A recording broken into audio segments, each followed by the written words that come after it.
राजनीतिक राजनीतिक प्राचीन काल, मध्यकाल, यही नहीं आधुनिक काल में भी दलितों को राज सत्ता से दूर ही रखा गया। शिक्षा से तो वे वंचित थे ही, पर सत्ता से अलग रहने का मुख्य कारण सत्ताधारियों का उनके प्रति पूर्वाग्रह और नफरत थी। सेना और पुलिस में न न लिए जाने का भी यही कारण था।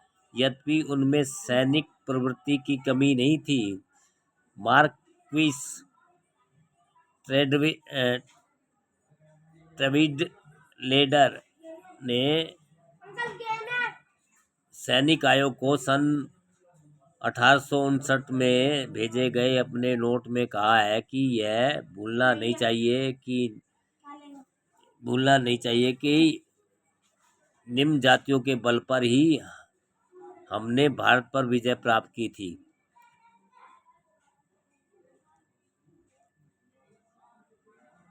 मार्क्विस टिविडलेडर ने सैनिक आयोग को सन 1859 में भेजे गए अपने ट्वीट में कहा कि यह भूलना नहीं चाहिए कि निम्न जातियों के बल पर ही हमने भारत पर विजय प्राप्त की थी। डॉक्टर अंबेडकर ने अनेक अवसरों पर कहा था कि दलितों की समस्या धार्मिक और सामाजिक नहीं अपितु राजनीतिक है। उन्होंने उनका आह्वान किया था कि वे राज्य के सभी अंगों, विधायिका, कार्यपालिका एवं न्यायपालिका पर अपनी जनसंख्या के अनुपात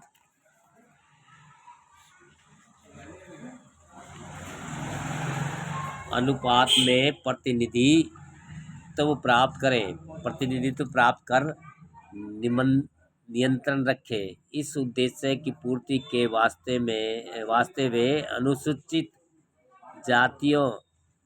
जनजातियों के लिए पृथक प्रतिनिधियों को नितांत आवश्यक मानते थे।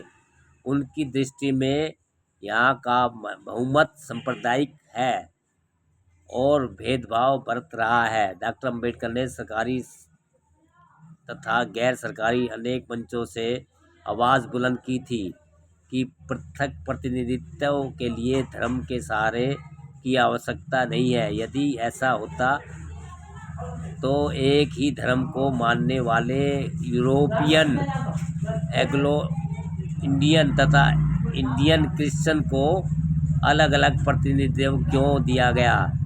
अगर प्रतिनिधित्व का मुख्य कारण सामाजिक पृथकता है तो साउथ बोरो कमेटी को दिए गए अपने नोट में डॉक्टर अंबेडकर ने कहा था कि सामाजिक और राजनीतिक जीवन के लिए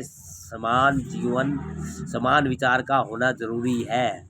अतः यह आदान प्रदान, सहयोग तथा अंतःपराशरण पर निर्भर रहता है। अतः उनका कहना था कि अनुसूचित जाति भारतीय राष्ट्रीय जीवन में अलग इकाई है, सवर्ण हिंदू से अलग।